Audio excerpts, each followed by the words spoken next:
وبركاته.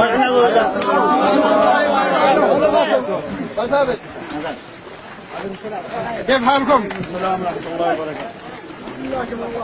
جميل بخير. علمنا خير إن شاء الله. عندك. نقول الحمد لله فارغ الإصباح ومرسل الرياح والآمر بالخير والصلاح والداعي إلى الفوز والفلاح.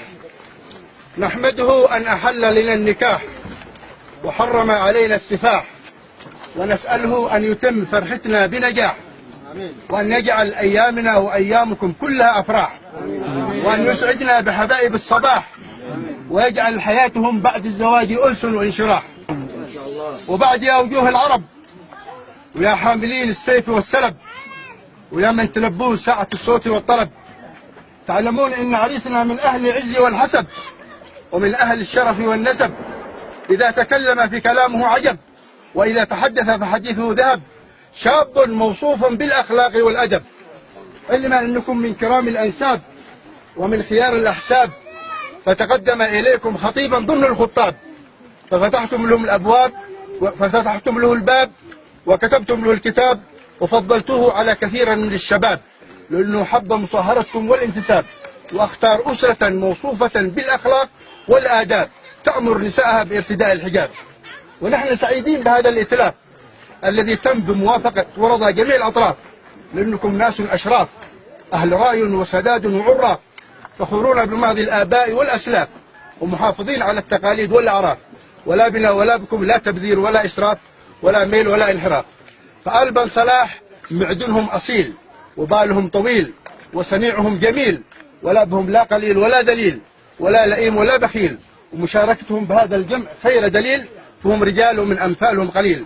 وأهل العواد من نسل عواد كرام أجواد أشراف وأسياد قادة ورواد، فخورون بماضي الآباء والأجداد أهل رأي وسداد وأهل عقل ورشاد، فخورون بماضي الآباء والأجداد وسيفخر بهم أبنائهم والأولاد وأولاد الأولاد ومن الأحفاد.